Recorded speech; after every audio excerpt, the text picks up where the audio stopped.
So, good morning to everybody. Today morning, we're going to start one session called the Clarity Tool for Risk of Bias Assessment. Dr. Mercy Evanglin is our assistant professor in medicine, soon to be joining nephrology. And this will probably be her last critical appraisal during her time in medicine too. So, we are thankful to Mercy. We officially thank her for her services and for her hard work. Today, she's taking a new tool called the Clarity tool, and she'll explain what the tool is about. So, without any further ado, over to Mercy.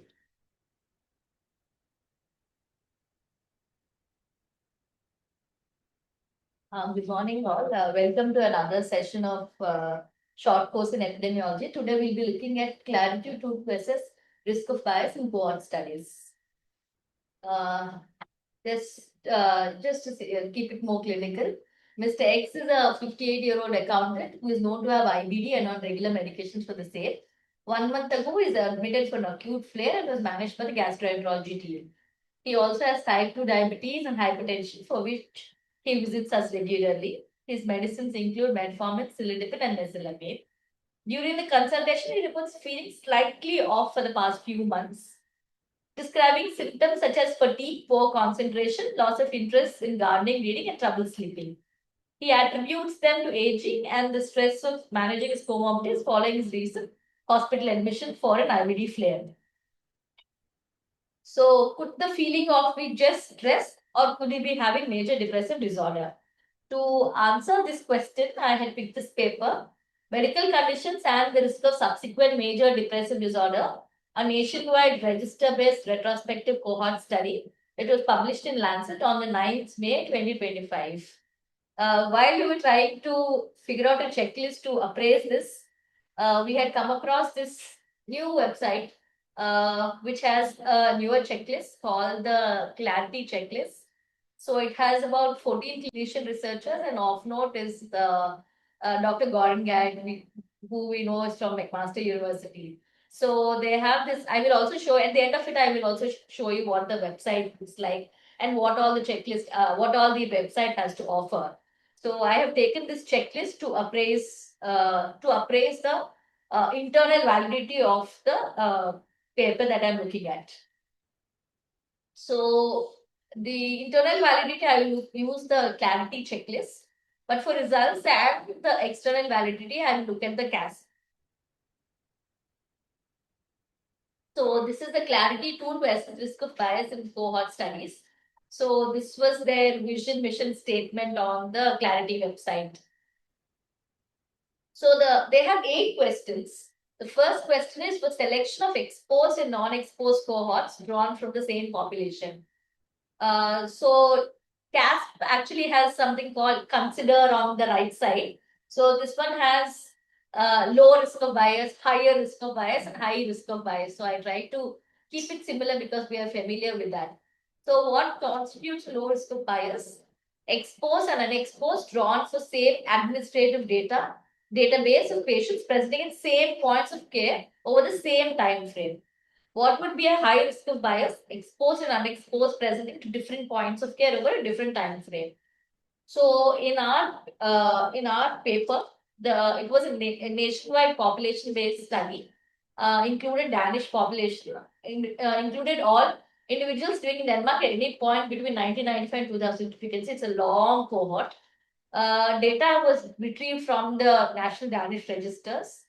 Individuals entered the analysis at birth, immigration to Denmark, or 1st January of 1995, whichever came last. And they ended at occurrence of the major depressive disorder, which is the outcome, death or immigration, on December 31st, 2022. So if you can see, all the patients, both the exposed and the not exposed, were recruited from the same population during the same time frame. So this is what the risk of bias on the Clarity tool looks like. So they have 4. Generally, on the CASP, we have yes, no, maybe. They have 4 of these criteria, which is definitely yes, which is low risk of bias. Probably yes, probably no, and definitely. So I had marked it definitely yes, which is a low risk of bias. For the second question, can we be confident in the assessment of exposure? Examples of low risk of bias would include secure records, meaning surgical records, pharmacy records, repeated interview or other settlement asking about current use or exposure. Examples of higher risk of bias, structured interview at a single point in time. You're assuming that the patient may not be able to recall. Return self-report. Individuals are asked retrospectively to confirm their exposure status. They may be recall bias. So if you have an exposure, they're likely to recall than ones who do not have an exposure. And high risk of bias is uncertain how exposure information is obtained when there is no mention of the same in the study. So in our study, they had exclusively used data from the National Danish Registries administered by the state. So they had used two registers.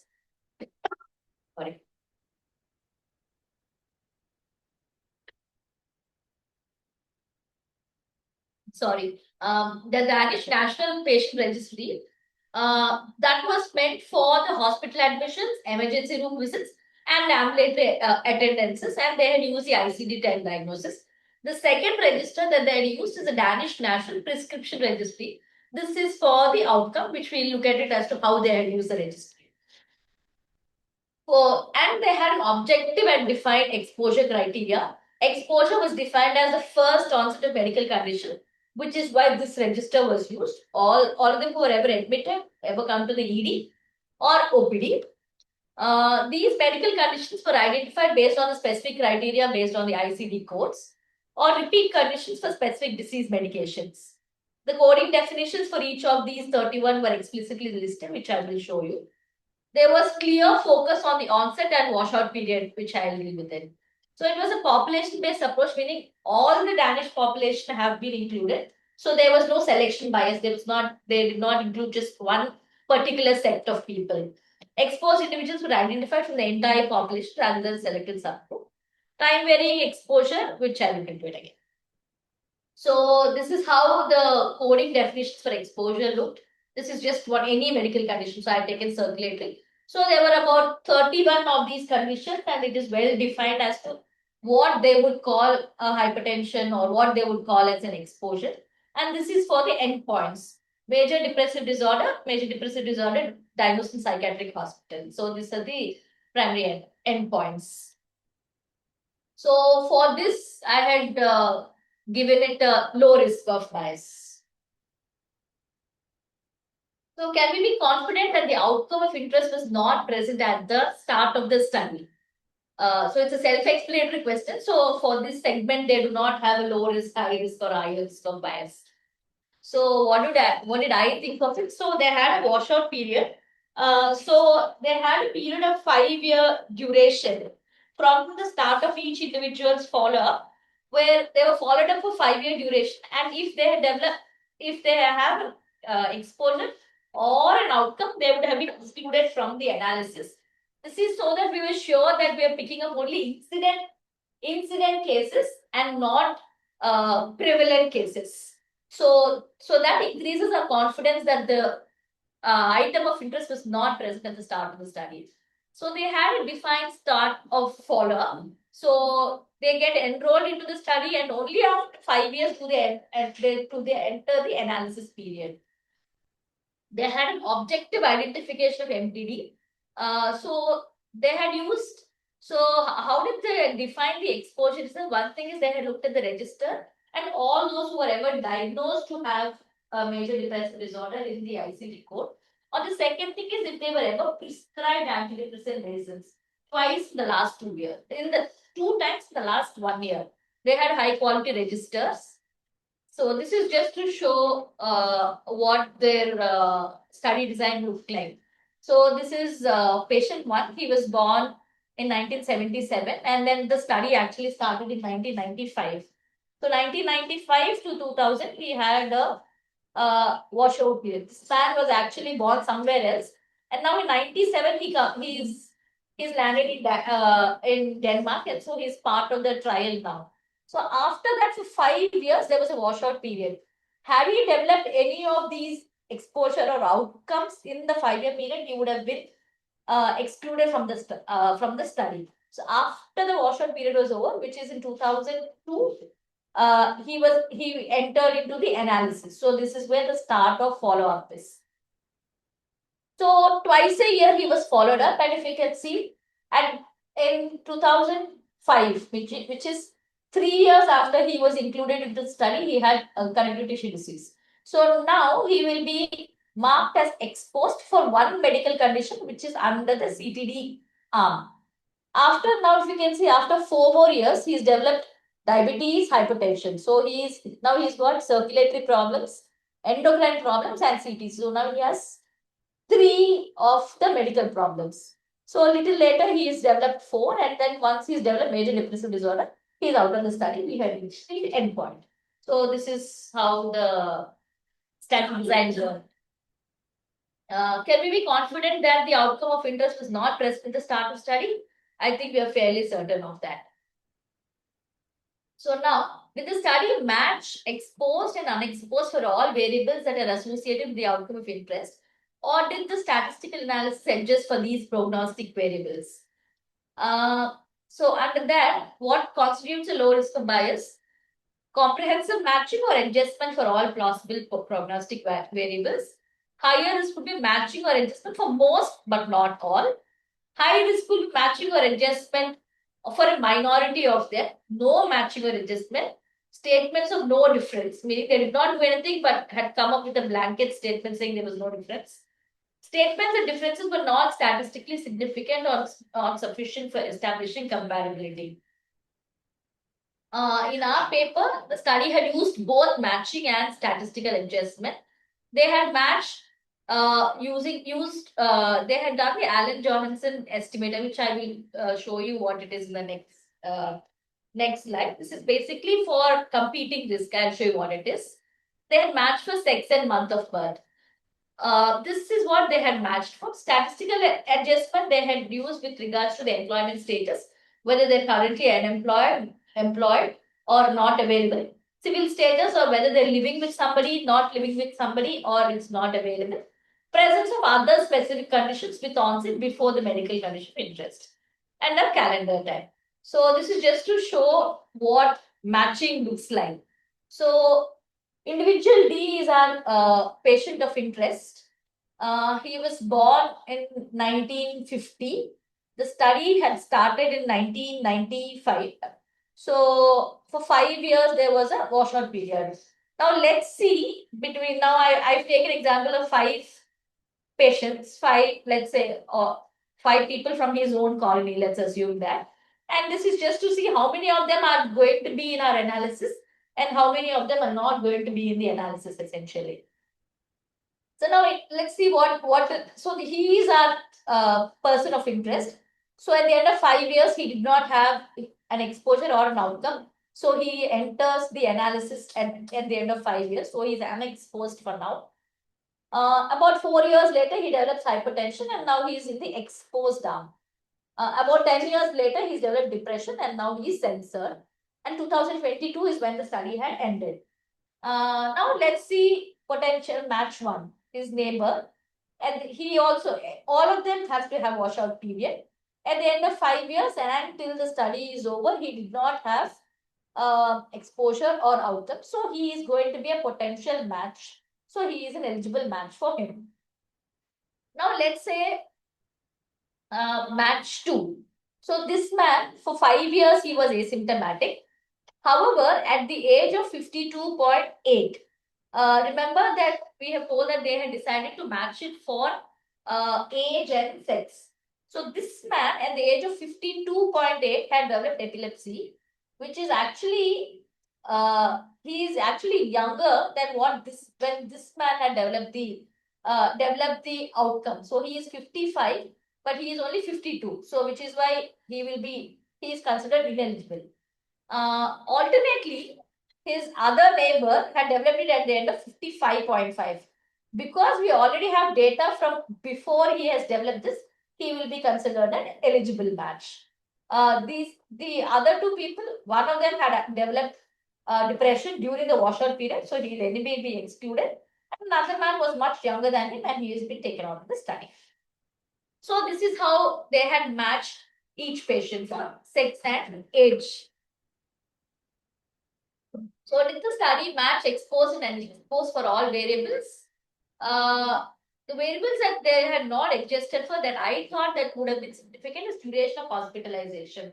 The longer the duration, we would think that the more likely they are to become depressed at the end of it.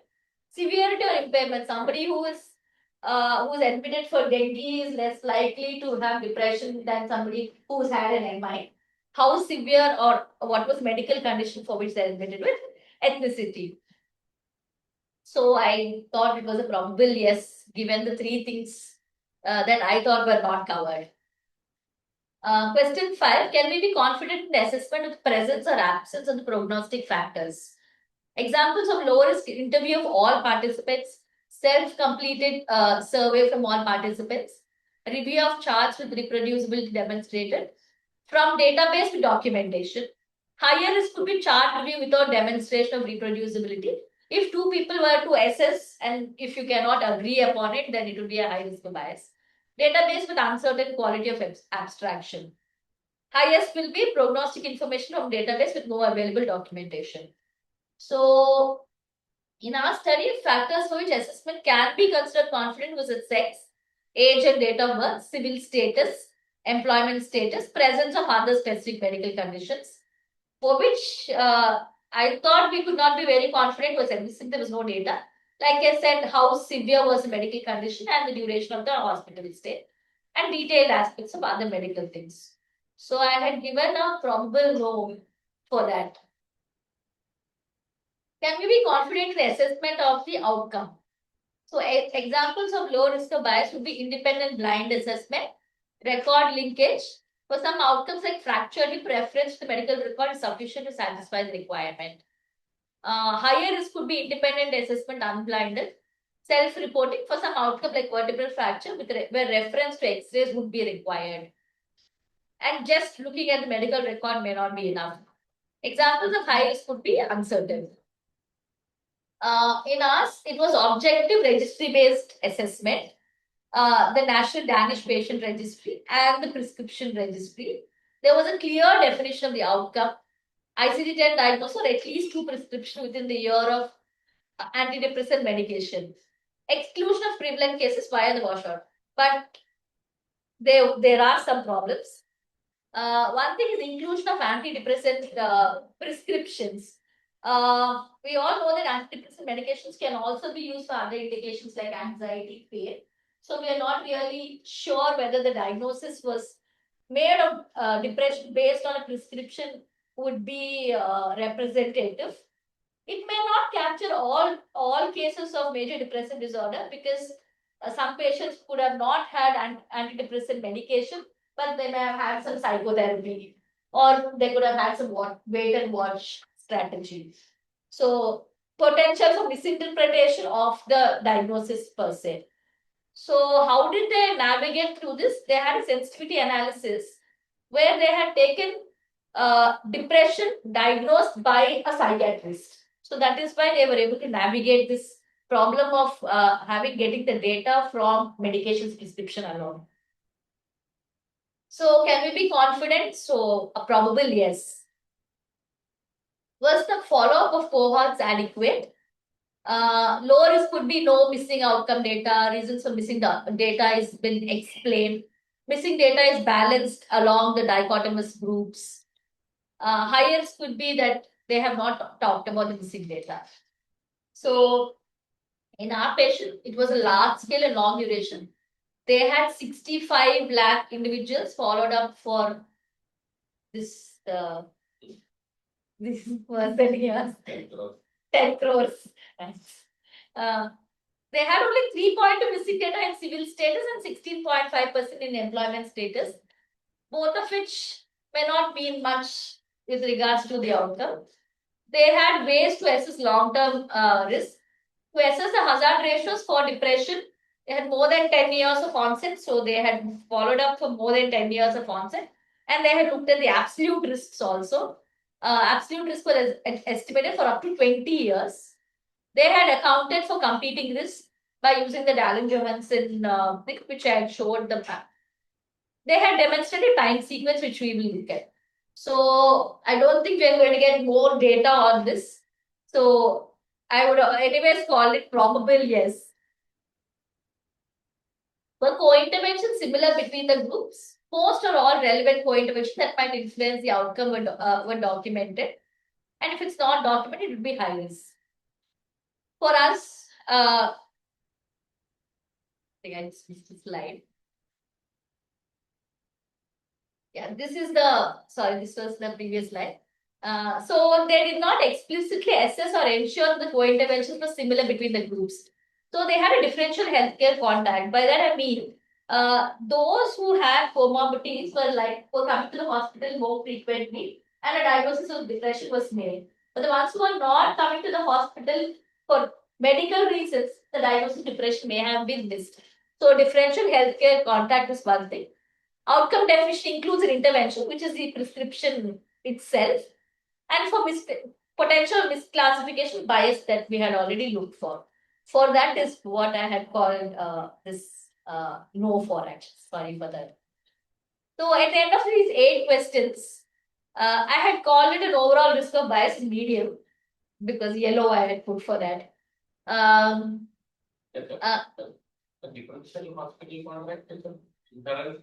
Inherited the study design. There are not many people saying that these will have these symptoms and then for the only reason if you downgrade that may not be.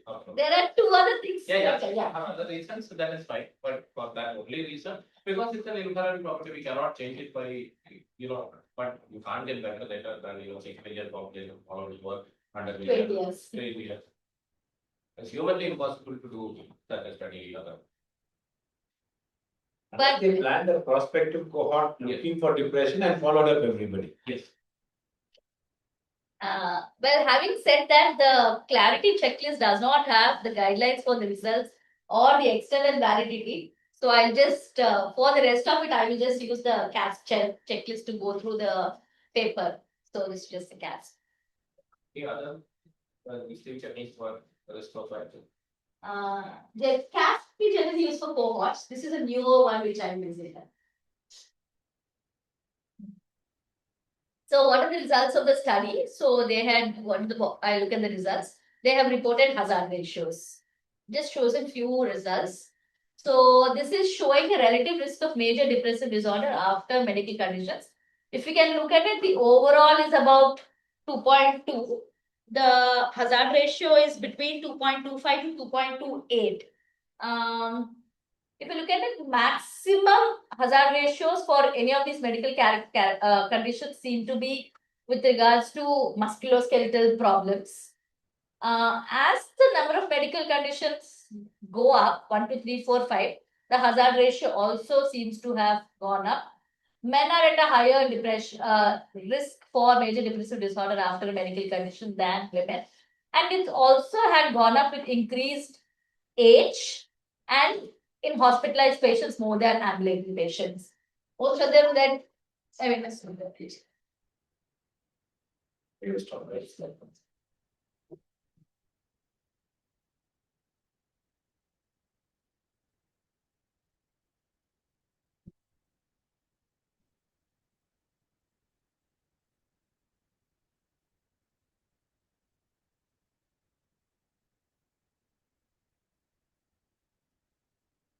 Check.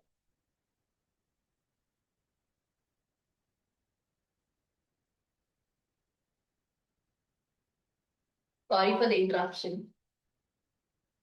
So this is to show time-dependent hazard ratios for major depressive disorder after onset of any medical condition.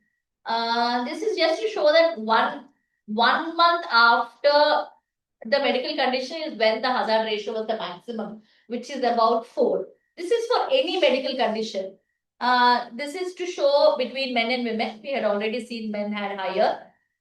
More the number of medical condition, higher the hazard ratio. Older they are, higher the hazard ratio, and if they were hospitalized, they had the maximum hazard ratio. This is to show, we had already discussed that musculoskeletal problems And the earliest after the onset of medical condition is when they had the maximal hazard ratio.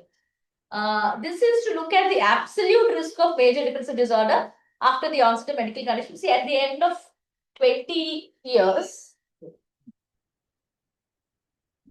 the solid pink line, which is women with medical condition. So they had about 18% risk of developing a major depressive disorder after an onset of medical condition. So this is women with medical condition is at the highest, followed by men with medical conditions, and then women without, and then men without. But then if you had looked at the previous one,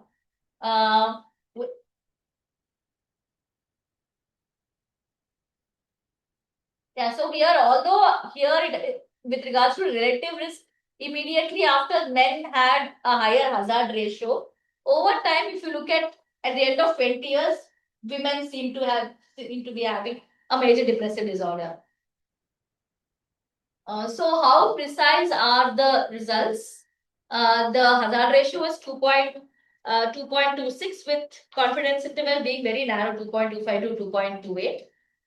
So they were quite precise. Yeah. Do you believe the results? Yes. I do not think there was much of a bias chance of confounding. If I were to do a Bradford Hills, does the cause precede the effect? Yes. Is the association consistent with existing knowledge? So there was another paper which looked at the cluster and survival analysis, the UK Biobank. This is another large cohort. And that had also shown that physical multimorbidity clusters, and then they have subsequent depression. The hazard ratio is 2.26. Direct increase exposure. In this paper, it was about 1.97. This is for our paper. This is about 1.97 in that paper. Yeah, close to it. Does increase exposure increase effect? With the number of comorbidities increasing, we didn't see the hazard ratio going up. Removal of the cause, I cannot comment on it at this point. Evidence based on robust study design, I think this is the best that we have at this point. They have multiple observational studies. So can the results be applied to the local population? Our patients, I mean, this is the kind of patients that we also see in our general medicine OPD. And I would say it is applicable to our local population. Do the results of the study fit with other evidence, like I showed you for data from my UK Biobank, also fits into that. This has actually come just about 4 days after the previous one was published. So what are the implications of the study for practice? I would do regular screening for depression in those with medical comorbidities. So coming back to our patient, what would I do? I would not write it off. I mean, although he attributes to aging and stress, I would screen him for depression, and if there is depression, I would refer him to a psychiatrist. Can you go to the time student of depression coming? When does it come?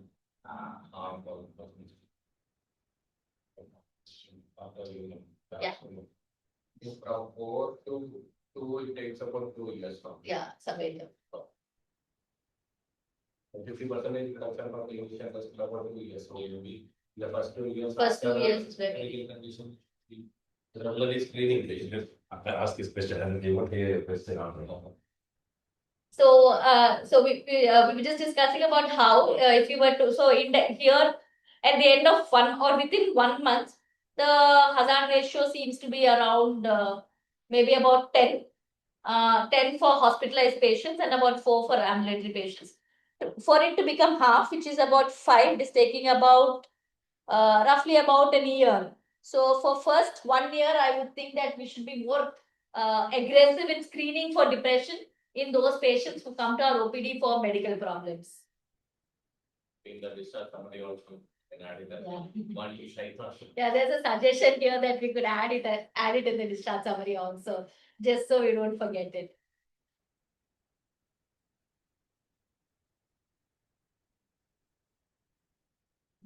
So these are the other things that the Clarity website offers.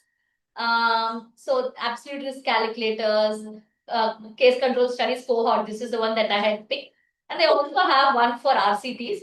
And interestingly, they have an entire segment for obstetrics related studies. That is the OROS is the obstetric related studies. Yeah. Thank you all and do visit our page.